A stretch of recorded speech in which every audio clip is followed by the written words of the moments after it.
Welcome to The Backstory, a podcast from the North Dakota News Cooperative that takes an in-depth look at the stories we're reporting for you.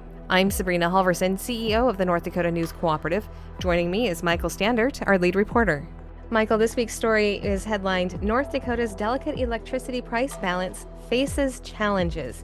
This is another story that you and I have been talking about for several weeks, and the conversation between us started when you reported on data centers earlier, and we were looking at things like that, and then the thought of electricity prices has been discussed pretty widely in our communities recently. So Yep. you took a deeper dive to see what's going on.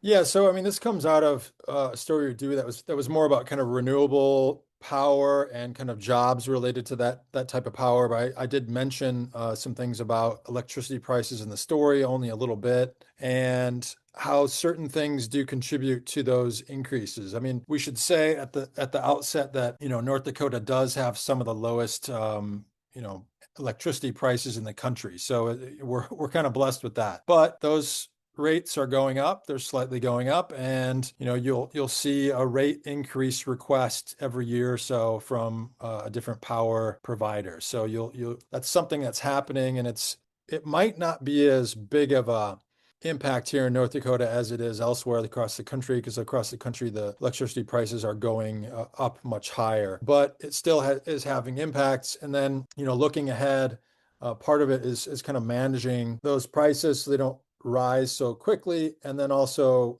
how does the state attract different projects that, in the power industry, they might call them large loads. These are things like data centers, refineries, industrial projects, things like that. So, North Dakota has been a little bit of an outlier. If you look at all these states around the country, rates have been going up quite swiftly just in the last couple of years because of increased large loads from things like data centers. We're not seeing that as much here so far. That's one thing that legislators and regulators would like to try to stave off as much as possible. So there's more kind of scrutiny of these projects. North Dakota is very blessed with having cooler weather.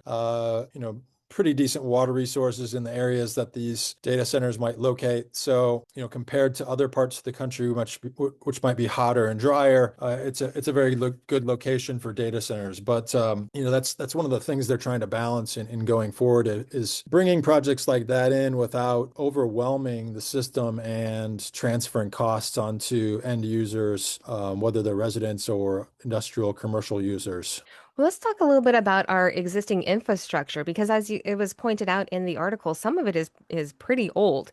And then when we're talking about these new technologies and keeping up with the pace of new technologies, it needs to be updated. And that's also, it's got to be adding to the cost. Am I on the right track there? Yes. So, I mean, you often hear about people speaking about an all of the above energy policy. And here with costs, it's almost like an all of the above cost impact. So there's so many things that are impacting the cost of energy right now. It's, infrastructure, replacement of infrastructure, build out of new transmission infrastructure.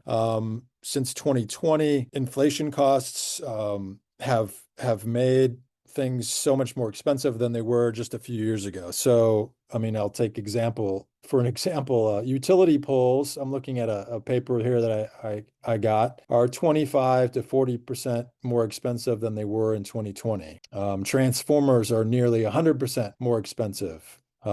Different steel, different copper and aluminum wire, almost everything has gone up by at least 50%. And that just adds to the cost of building out either new systems or repairing old systems. I mean, there's some systems that are, decades old, 50, 60, 70 years old in some cases. So replacing those things is quite expensive. And that's one factor. Increased, transmission costs to move energy around is another factor. Public Service Commissioner Randy Chrisman has noted that, when I was speaking with him, he's like, a lot of the renewables projects are remotely located. So those need, for those to be hooked up to the grid or to, existing infrastructure, it takes extra cost to add that in. Even if the renewable power price is cheaper eventually, you building out to connect to the grid is expensive, plus having a kind of backup generation power to back that system up if that renewable power is not working at the time. So it's renewables are quite intermittent. So this can have an impact too. So it's, there's a huge variety of costs that factor into this. You also pointed out in the article that there are some things that that are beneficial for electricity rates. In fact, there was a situation in Ellendale, I think it was, that is actually beneficial for consumers. Tell me a little bit more about that. So I hadn't really heard about how much that facility was, helping actual MDU customers. I hadn't heard that before. So the Applied Digital Facility data center in Ellendale, the way that it was set up, it was able to, locate in that area where there was kind of stranded power assets that were not being utilized effectively. So, if a data center can seek something like that out, that's helpful for them, and it's helpful for the utilities and everybody else to keep the rates low. And, since they took on a lot of the capital investment costs, that price, those costs are not being transferred to the consumers. And because they were able to take these stranded electricity assets, essentially, they've helped to actually lower the price. So there'll be some rebates to MDU customers. I mean, I think it was $75 last year. And once the data center is fully operating, it could be about $250 per year. So I think a lot of people are trying to figure out, if they can replicate those kind of conditions.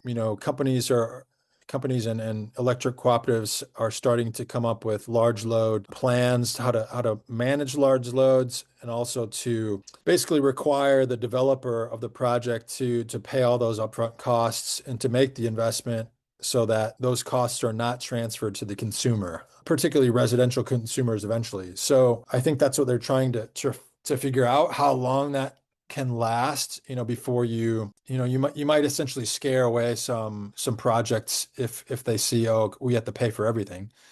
There might be summer projects that go away, but as some people had said, it's kind of separating the wheat from the chaff there. So you want to get good quality projects that want to be here, and they will pay for the upfront costs. So bottom line, I would say we're still very lucky here in North Dakota with our electricity prices. I know that you've lived other places. I've lived other places. I still have family like in California, and comparing our electric bills, I am definitely on the winning end of this.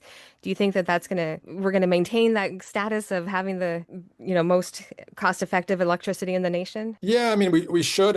North Dakota is still an energy exporting state, whether it's gas or generated electric power. So, that seems to be set to continue for some time.